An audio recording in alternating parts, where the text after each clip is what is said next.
समुद्र से उत्पन्न हुआ। आपने श्रवण किया, इसे दैत्य लेकर के चले गए। वृंदा के संग इसका विवाह हुआ।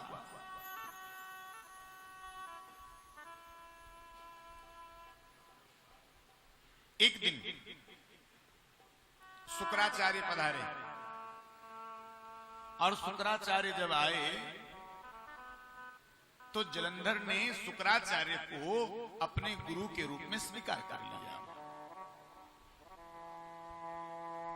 बाद में शुक्राचार्य के कहने से जितने भी दैत्य थे, जितने भी असुर थे, इन सब ने जलंधर को अपना नायक स्वीकार कर लिया। बड़ा सुंदर जलंधर का राज्य है। एक दिन जलंधर ने समस्त दैत्यों से कहा, भैया सुनो, जितने भी दैत्य देवताओं के भय से जो पाताल लोक में भाग गए थे, उनसे जाकर कहो अब डरने की जरूरत नहीं है, शीघ्रता से पुनः आए, क्योंकि अब जलंधर महाराज का राज्य है। सूचना मिली, हजारों हजारों लाखों लाखों दैत्य पाताल से लौटने लगे। एक दिन जलंधर का दरबार लगा हुआ था, सारे के सारे दैत्य विराजमान थे। इस जलंधर ने अपनी सभा में एक अद्भुत दैत्य को देखा। क्या देखा? जैसे ही दृष्टि पड़ी, एक दैत्य देखा जिसका धड़ नहीं है, केवल सर ही सर है महाराज, केवल खोपड़ी खोपड़ी है। दूसरी तरफ नजर डाली, वहां देखा महाराज केवल धड़ ही धड़ है, सर है ही नहीं। जलंधर ने पूछा, ये कौन है? असुर कहने लगे, महाराज ये राहु और केतु हैं। तो उनकी ये दशा कैसे हुई कि दो अलग अलग? बोले नहीं नहीं महाराज, दोनों एक ही हैं। फिर एक से दो कैसे हो गई? दैत्यों ने कहा, बोले महाराज समुद्र मंथन हुआ था। समुद्र मंथन में 14 प्रकार के रत्न निकले, अमृत भी निकला था। इसने धोखे से अमृत पान कर लिया था, तो इसका सर अलग कर दिया गया। और समुद्र से जो 14 रत्न निकले, वो देवताओं ने सब ले लिए। जलंधर ने जैसे ही सुना समुद्र का मंथन। समुद्र कौन है? समुद्र जलंधर के पिता हैं, क्योंकि समुद्र से ही उत्पन्न हुआ है जलंधर। जैसे ही इसने सुना मेरे पिता का मंथन, उसी समय महाराज दूत बना करके भेजा और दूत से कहा, जाओ और जाकर इन देवताओं से कह दो, जितने रत्न तुमने समुद्र मंथन से लिए थे, पुनः ला करके राजी राजी हमें लौटा दो, नहीं तो ठीक नहीं होगा। अब दूत पहुंचा महाराज देवताओं की सभा में। अब इंद्र को थोड़ी पता था कि जलंधर कितना ताकतवर है, कितना बलशाली है। दूत ने जाकर के अपना संदेशा सुना दिया, लेकिन इंद्र ने अनदेखा कर दिया। जब जलंधर ने देखा कोई प्रतिक्रिया नहीं है, बड़ा क्रोध किया। और इतना क्रोध किया महाराज कि सारे के सारे अपनी आसुरी सेना को लेकर के इसने स्वर्ग के ऊपर आज चढ़ाई कर दी, आक्रमण कर दिया स्वर्ग के ऊपर। देवता भी अपनी भयंकर देव सेना के संग में आक्रमण करने के लिए आए, युद्ध करने के लिए आए। युद्ध होने लगा। देवताओं और दैत्यों के मध्य घमासान युद्ध छिड़ गया महाराज। देवासुर संग्राम छिड़ गया। हजारों हजारों लाखों लाखों शस्त्रों की बारिश जैसे होने लगी।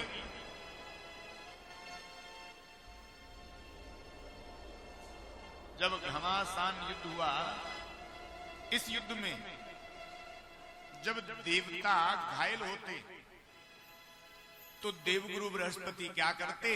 द्रोणागिरी पर्वत पर जाते, वहां से संजीवनी बूटी लेकर के आते और संजीवनी बूटी के द्वारा इन देवताओं को पुनः स्वस्थ कर देते। जब दैत्य मरते या दैत्य घायल होते तो इधर शुक्राचार्य अमृत संजीवनी विद्या से, यानी मंत्र बोल करके इन्हें स्वस्थ कर देते, जीवित कर देते। देखो एक तरफ क्या है संजीवनी बूटी और एक तरफ क्या है संजीवनी विद्या, दोनों अलग अलग। एक तरफ तो बूटी है, एक तरफ विद्या है। एक तरफ औषधि का प्रयोग किया जा रहा है, एक तरफ मंत्र का प्रयोग किया जा रहा है। अब जैसे ही महाराज देवता घायल होते, देवगुरु बृहस्पति दौड़ करके जाते और महाराज औषधि लेकर के आते द्रोणागिरी से और संजीवनी को महाराज पिलाते, पुनः देवता स्वस्थ हो जाते। अब देवता भी पुनः स्वस्थ होते, देवते भी पुनः स्वस्थ होते। जलंधर ने कहा अरे क्या बात है, ये जितने जितने देवताओं को हम घायल कर रहे हैं, मूर्छित कर रहे हैं, ये पुनः देवता युद्ध करने के लिए आ रहे हैं, क्या बात है। जलंधर ने शुक्राचार्य को अपने पास बुलाया, गुरुदेव क्या बात है, कहीं कुछ गड़बड़ तो नहीं हा? कि देवता भी ठीक हो रहे हैं और दैत्य भी ठीक हो रहे हैं, कहीं आप तो कुछ गड़बड़ नहीं कर रहे गुरुदेव। एक तो आप उधर से भी मिले हुए हो, जो उधर भी स्वस्थ कर रहे हो और इधर भी स्वस्थ कर रहे हो। शुक्राचार्य को बड़ा क्रोध आया, अरे मूर्ख, क्या तुझे ज्ञात नहीं है कि देवगुरु बृहस्पति को संजीवनी बूटी का ज्ञान है।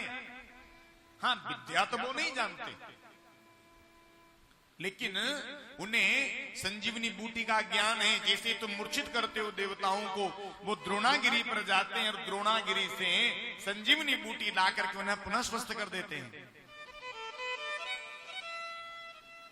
जलंधर ने जैसे सुना द्रोणागिरी पर्वत पर जाते हैं, इतना बलशाली था महाराज, इतना बलशाली था, ये पहुंच गया द्रोणागिरी पर और पूरे के पूरे द्रोणागिरी को उठा लिया और ले जाकर समुद्र में फेंक दिया।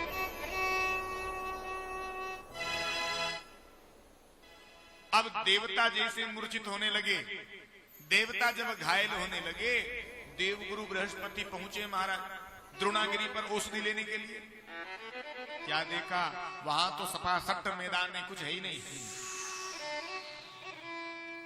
बृहस्पति देव समझ गए ये जलंधर साधारण नहीं है, लौट करके आए और देवताओं से कहा, देखो देवताओं, तुम अपनी जान बचाना चाहते हो तो भाग जाओ। तुम सोच रहे हो जलंधर को हम हरा देंगे, जलंधर को हराना साधारण नहीं है और तुम इसके सामने टिकने वाले भी नहीं हो, तुम इसके सामने टिक नहीं पाओगे। जलंधर कौन है? जलंधर इंद्र के द्वारा किए गए अभिमान का ये फल है। इंद्र ने जो दंडता करी थी उसी का ये दंड है। इसलिए अपनी जान बचाना चाहते हो तो भाग खड़े हो यहां से, इससे लड़ पाना तुम्हारे बस की बात नहीं है। गुरुदेव ने जैसे आज्ञा करी, सारे के सारे देवता यहां से भाग खड़े हुए महाराज, छोड़ दिया स्वर्ग पर जलंधर का महाराज अधिपत्य हो गया। जलंधर स्वर्ग का शासन करने लगा।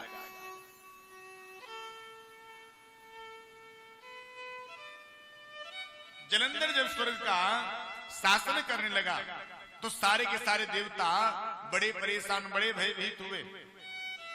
भगवान नारायण के पास गए और भगवान नारायण से जाकर के प्रार्थना करी, प्रभु त्राही मां, आप हमारी रक्षा करें।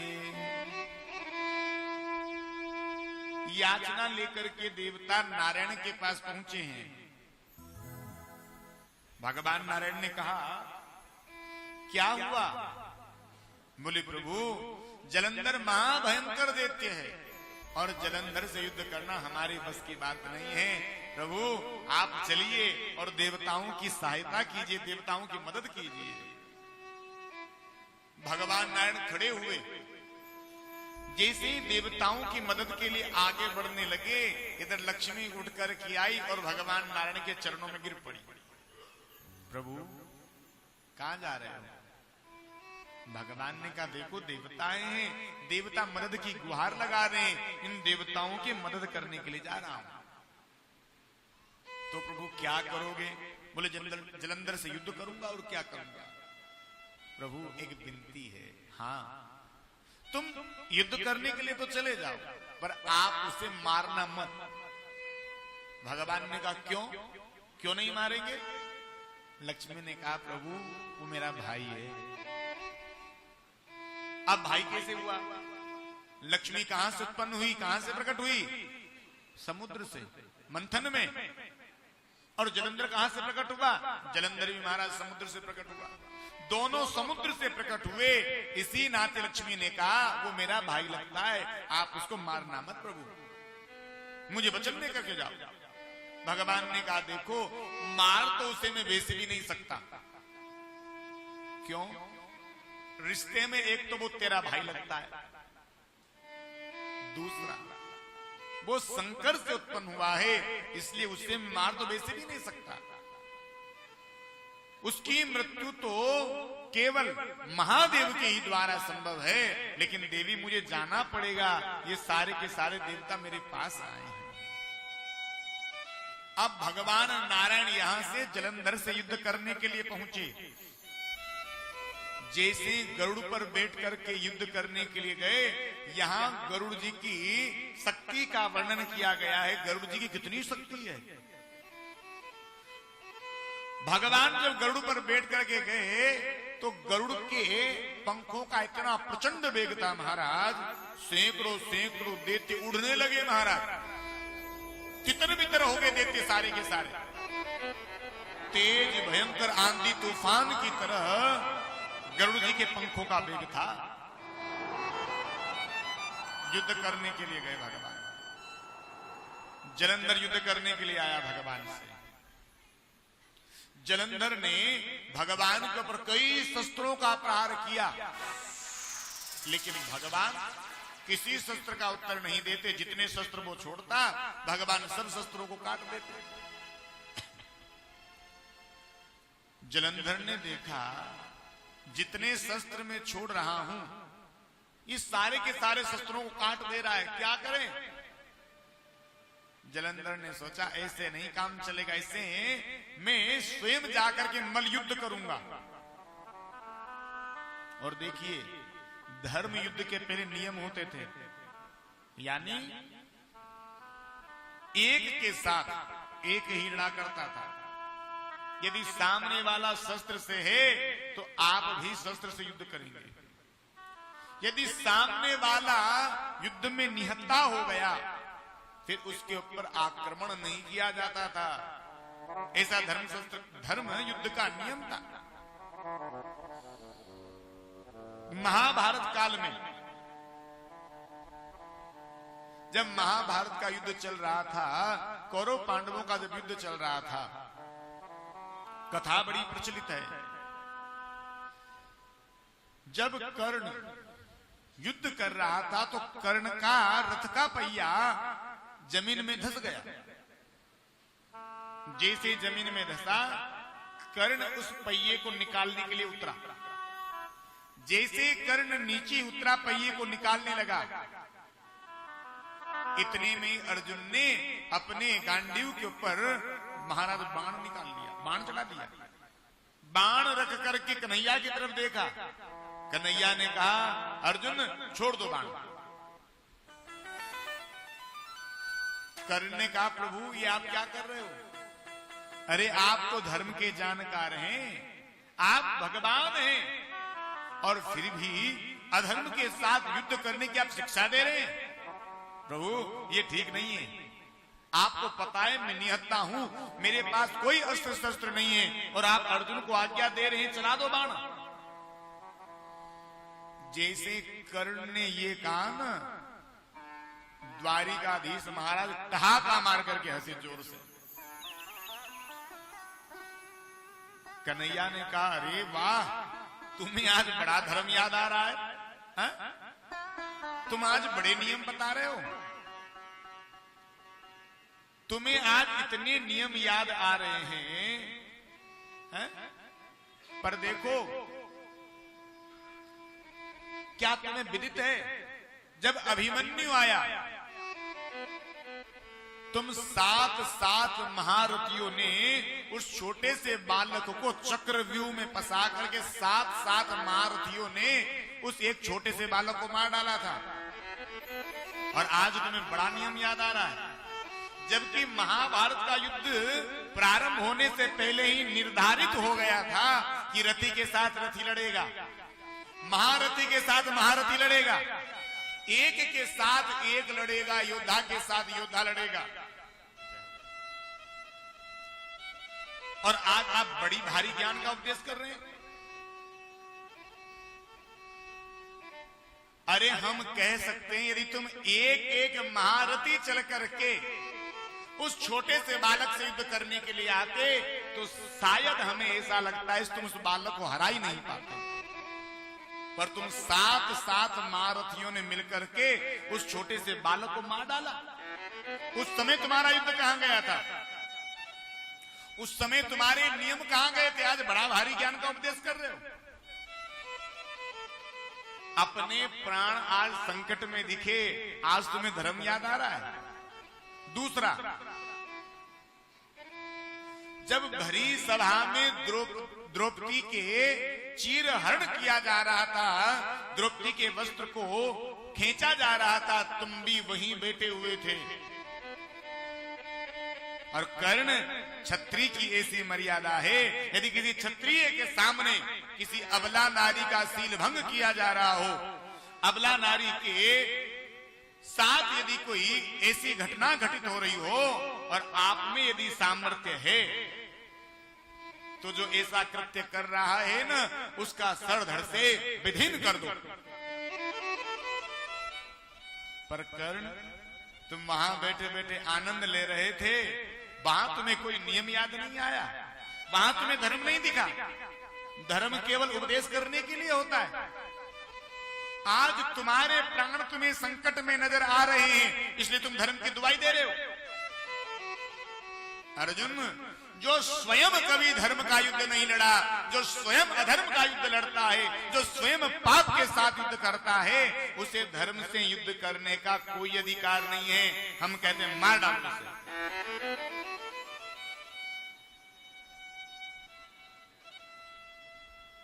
यहां पर भगवान ने बड़ी सुंदर धर्म की परिभाषा दी, सटम साठम समाचरे, यानी सट को उसी की भाषा में समझाना चाहिए।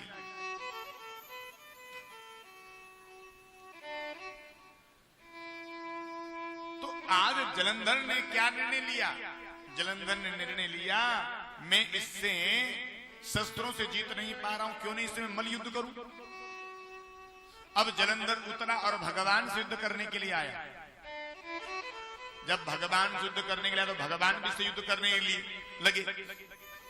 बहुत देर हो गई, अब न तो ये भगवान से जीत रहा है और न भगवान से हार रहा है।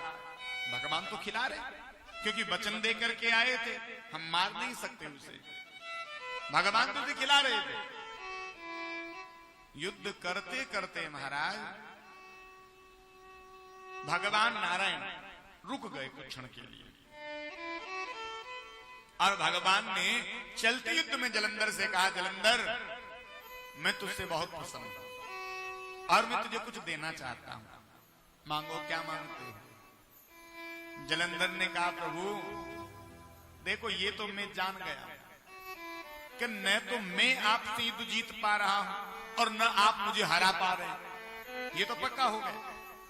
और मुझे ये भी पता चल गया है कि आप कोई और नहीं, आप स्वयं साक्षात भगवान जगन्नाथ ही हैं, मैं जान चुका हूं।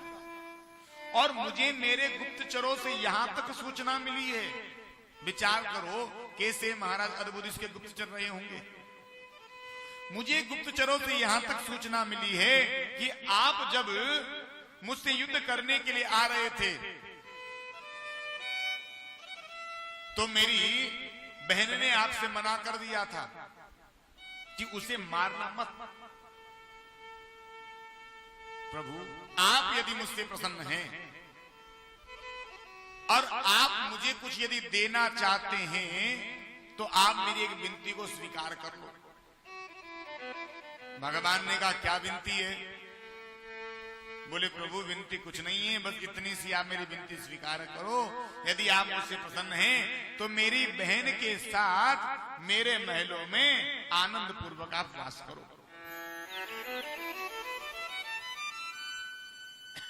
और भगवान